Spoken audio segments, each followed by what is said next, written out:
world of thinking, the world of ideas,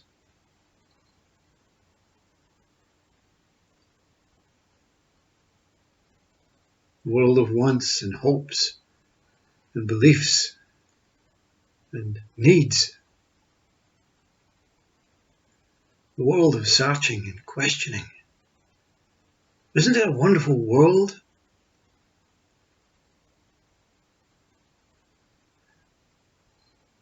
That some sort of invisible energy, invisible quality can set itself in motion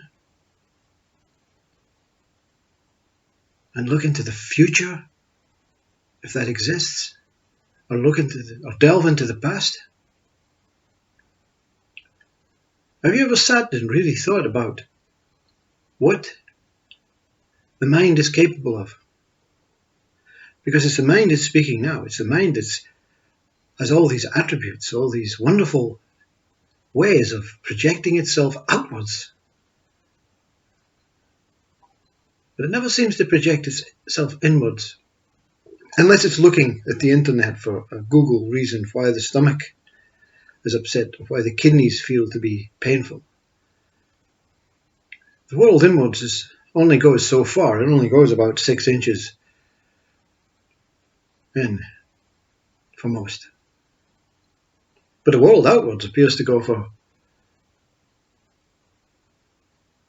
millions of miles into the universe.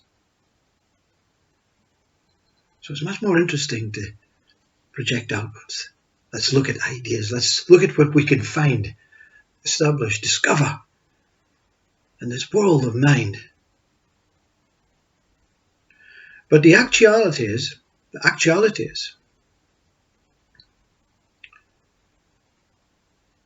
but you can think a simple idea about saying, oh, I want to go for a walk around the lake. I can do that, you see. I can think about that. I can need that. I can want that. I want to experience that. But you can't do it without your body. Nothing can be done without the body. You can't go into the universe without your body, unless you're in some sort of seance or some sort of out-of-body experience. And no one really seeks that. I may not come back in.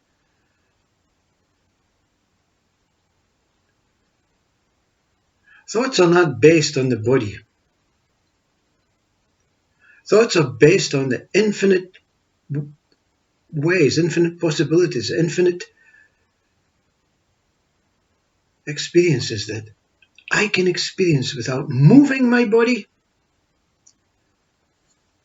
That's why meditation was invented, to give the body a rest. Sit. My poor body, it's always working hard, Monday to Friday, sometimes Saturday, sometimes 7 days a week. So whenever I get the chance to meditate, I'm going to rest my body. And I'm going to put my mind into the universe. I'm going to put my mind to the new job prospects. I'm going to put my mind into that new woman that I'm going to meet, that she doesn't know I exist yet, but I'm going to meet her. I saw her, and it's going to be great, and everything's going to be fine, and I'm going to have such a beautiful home.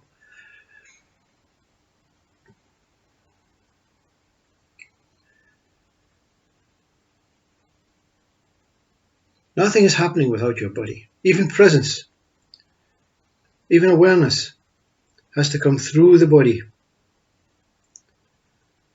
It goes through the body. It goes through the organs, and it bypasses into the other side. The same exact measurement as it's seen in the outside is the same that is inward. And that's another form of mind.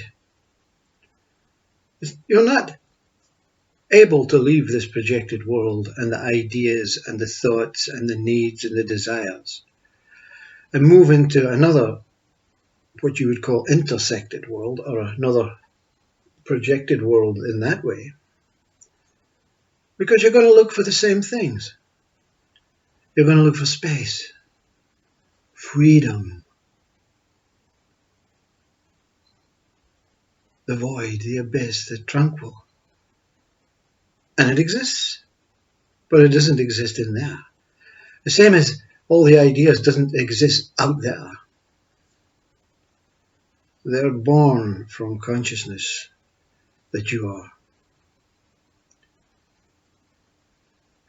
You can escape the thoughts, the ideas, the questions. You can escape the void, the abyss, by putting your attention on something else.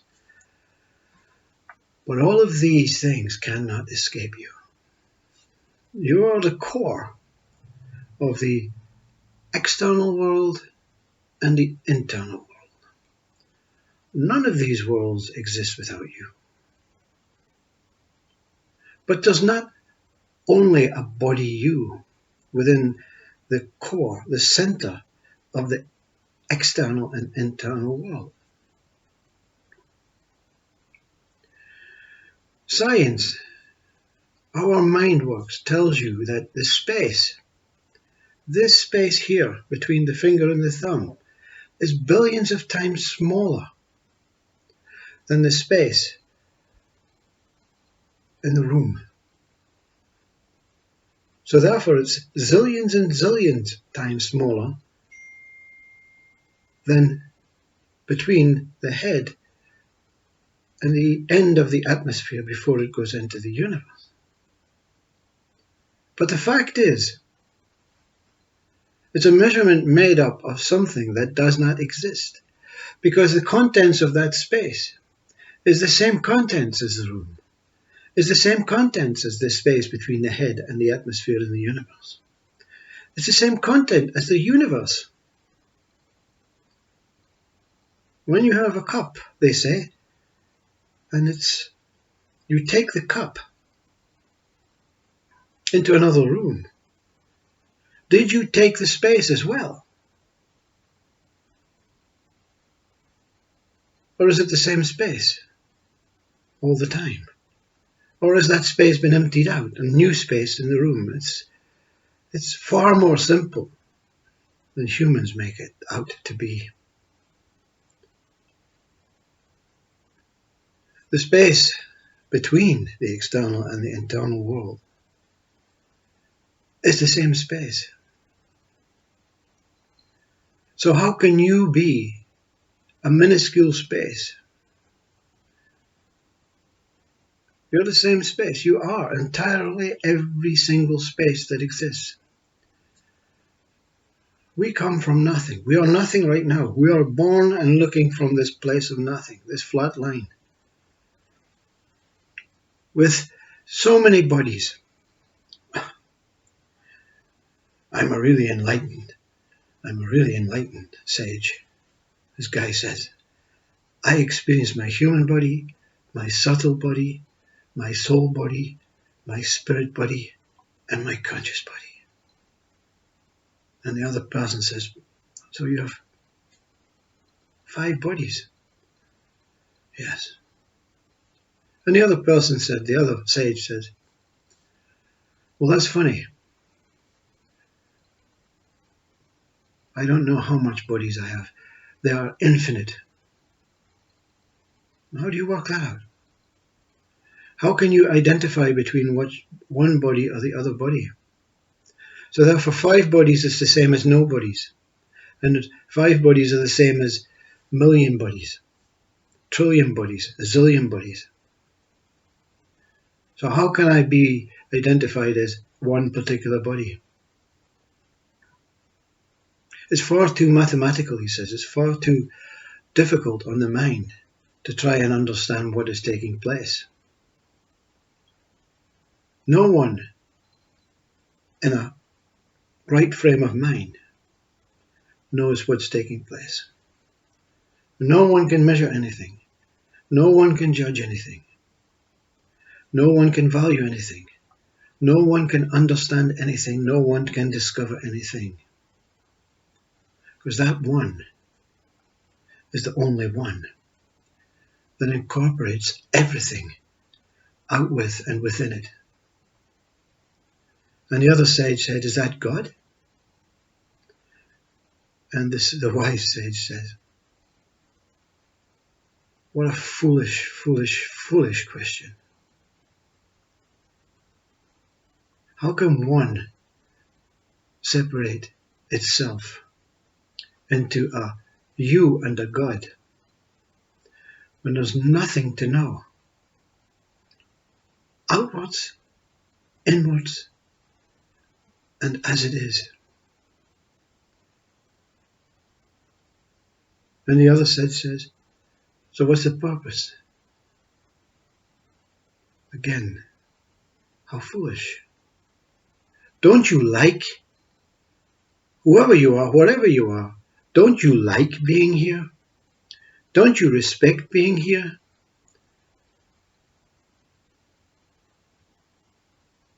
Are you not grateful for being here?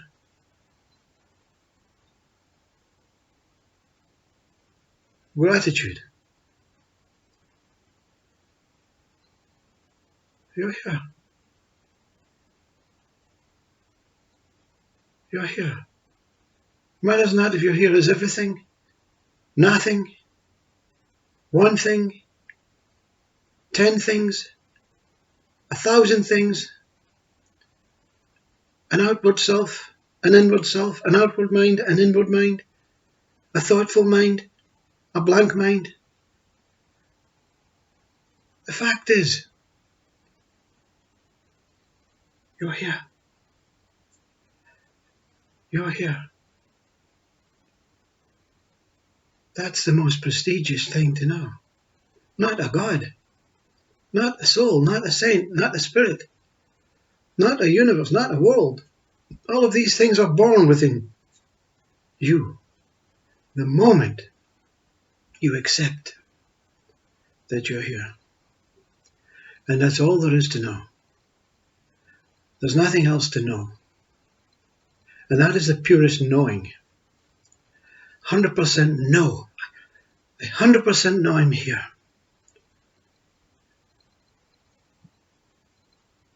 And I 100% don't know anything else other than that.